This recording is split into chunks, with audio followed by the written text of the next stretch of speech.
Welcome back to Joe Stunner Boxing. Hope you're doing well, having a good day. I'm actually on holiday and I'm recording this in my hotel room and I've just been out. Like half an hour ago, beautiful weather. So I thought, right, I'm going for a stroll. So I went out half a mile down the road. The heavens open up. Of course they do.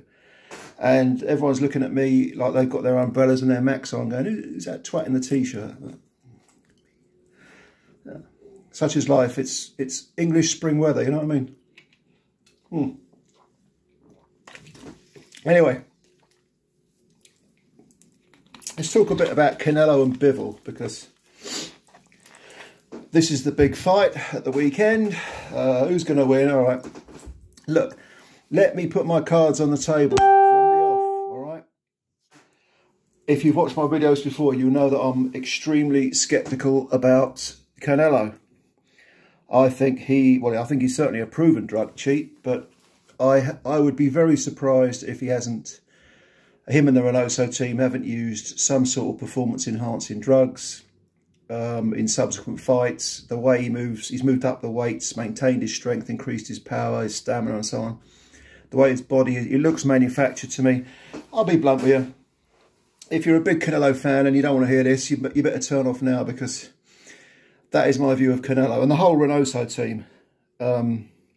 You know, Oscar Valdez, there was that issue with him. He should have been stripped of his title and he was allowed to fight. It's the WBC. They love Canelo. They love Reynoso. They let him get away with blue murder. So I would be very, very surprised if Canelo isn't juicing. Very surprised. Which is a shame, because he's actually a very talented fighter. But it makes doing a preview video for any of his fights impossible, really. There's always that big fat asterisk by it.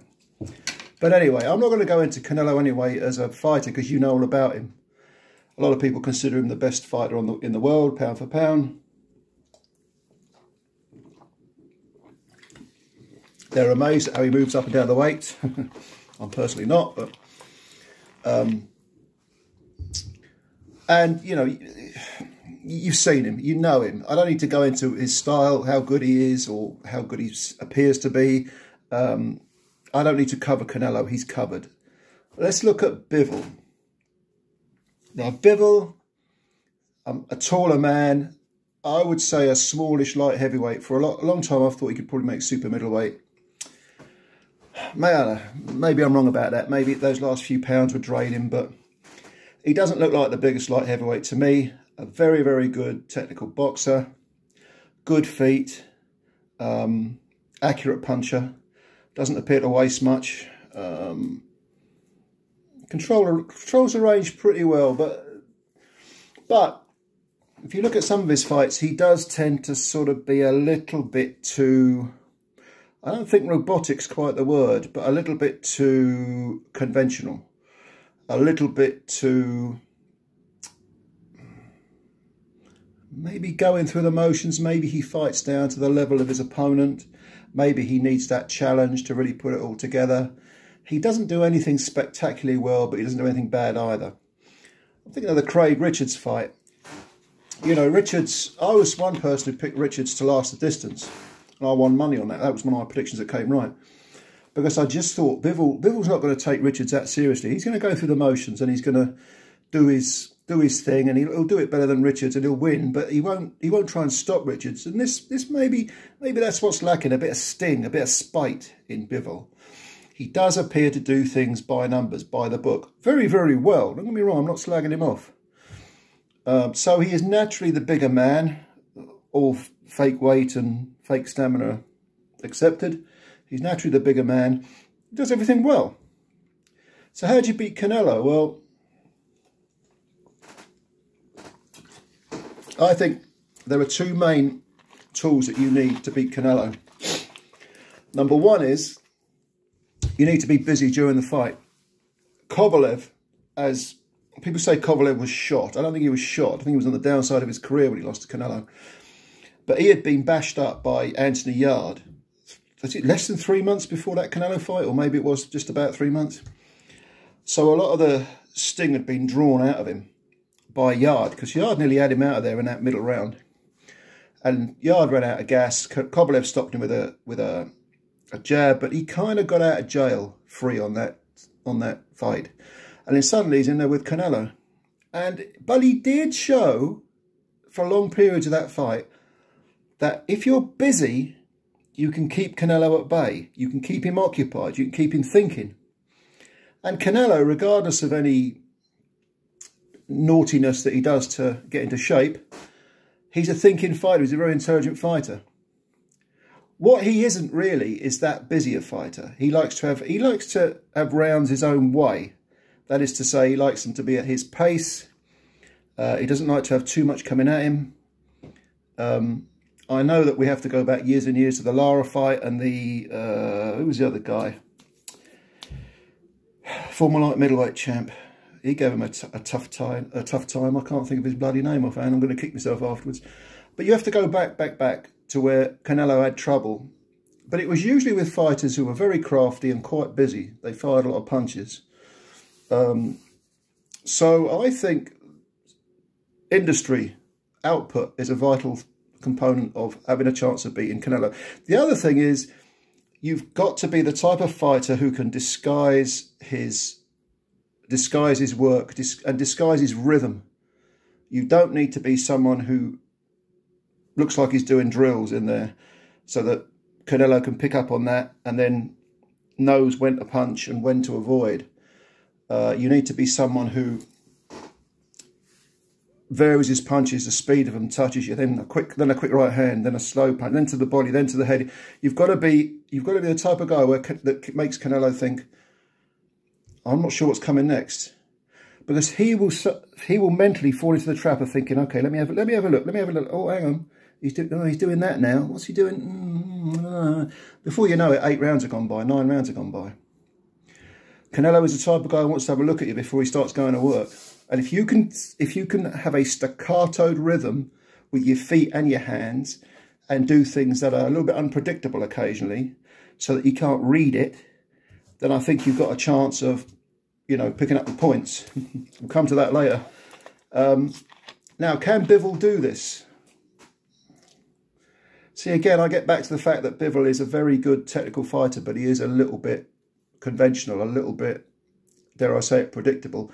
And that sounds like I'm slagging him off, and I'm honestly not. But I don't think he disguises his work.